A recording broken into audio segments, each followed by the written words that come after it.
Isang mapagpalang araw po sa ating lahat. Welcome po sa ating 365 daily devotion ni Pastor Russell Ocampo. And yung topic po natin for today is, malalaman mo ba kung ikaw ay ligtas na? And makikita po natin ito sa 1 John chapter 5 verse 11 and to 13. And this is the testimony that God gave us eternal life, and this life is in His Son. Whoever has the Son has life. Whoever does not have Son of God does not have life. I write these things to you who believe in the name of the Son of God, that you may know that you have eternal life. Sa Tagalog naman po, at ito ang patotoo na tayo binibigyan ng Diyos ng buhay na walang hanggan, at ang buhay na ito ay nasa kanyang anak. Ang kinaroroonan ng anak ay kinakaroonan ng buhay. Ang hindi kinakaroonan ng anak ng Diyos ay hindi kinakaroonan ng buhay. Ang mga bagay na ito ay sinulat ko sa inyo upang inyong malaman na kayo'y mayroong buhay na walang hanggan sa inyong nananampalataya, sa inyong mga nananampalataya. And ngayon naman po, i-share ko po yung mga natutunan ko po sa naging topic natin for today. Sa teaching po, first teaching, we can know we are saved. So, malalaman po natin na saved na po tayo sa pamamagitan ng ating Panginoon Kristo, dahil binigyan niya na nga tayo ng salvation na sa Kanya, and nasa sa atin na to kung pangangalagaan natin to habang tayo nabubuhay. So, sa second teaching po, God's salvation cannot be lost. So, yung salvation po na ibinigay sa atin ng ating Panginoon ay hindi na ito mawawala, and yung salvation na po yun ibinigay niya sa pamamagitan ng kanyang nag-iisang anak na si Jesucristo. And ito po yung sinasabi na yung salvation na to na dapat mo iningatan sa panghabang buhay na mayroon ka.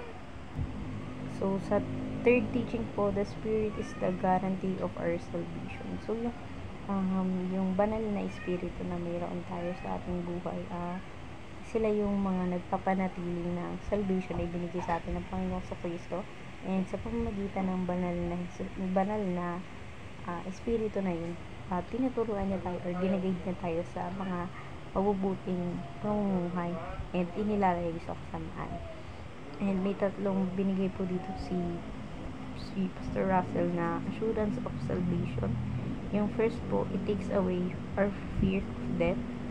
Sa second po, it fills our heart with gratitude. And sa third po, it inspires us to serve God.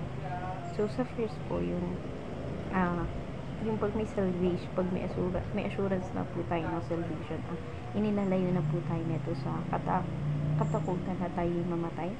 And sa pangalawa po, yung gratitude po na parang masaya tayo kasi binigyan na tayo ng Panginoon sa Kristo ng salvation na walang hanggang salvation sa atin, and super nakaka-fulfill po ito ng heart.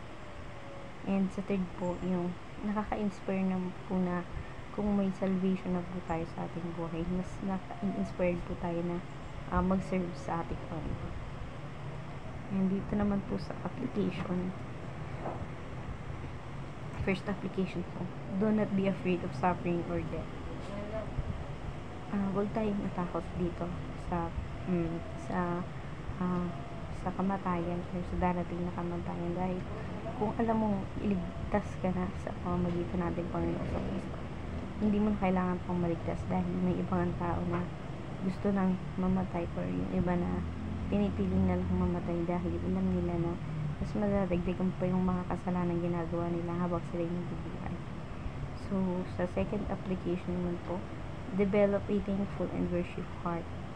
So, ano po tayo, maging mapagpasalamat tayo sa ating Panginoon sa Kristo. Punuin po natin ang pananampalataya yung ating mga puso, dahil binigyan na tayo ng Panginoon sa Kristo ng pangwalang hanggang buhay.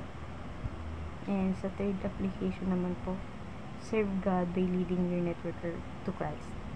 So, ito po yung mga sinasabing maglilid tayo, yung parang i-share natin yung gospel ni Lord within our family or friends, kasi kung i-share natin to within our friends or family, yung family mo, pwede niyang i-share to sa mga kaibigan nila. Yung mga kaibigan nun, pwedeng i-share sa mga family hanggang sa parang nagpapasapasahan na lang yung pag-share ng word of God. So, through that, parang mas napapalaganap natin yung mabuting salita ng Panginoon. So, sa discussion naman po, how does the assurance of salvation help you face challenges or fear in your life? So, ako po, parang, nang naibalik po ako, parang, mas pinapangalagaan ko na po siya dahil, alam ko po na, through that, parang maliligtas po tayo dahil wala na tayong nagagawa kong mga kasalanan dahil binigay na ito sa atin ng Panginoon sa Kristo. Ang tayong gagawin na lang natin ay pangalagaan to upang habang buhay ay meron tayo nito. And sa pamagitan nun ng salvation ay binigay po na ako sa Kristo. Huwag na natin pang dungisan yung binigay na pagkakataon sa atin ng Panginoon. And ayun lamang po for today's topic. Thank you for watching.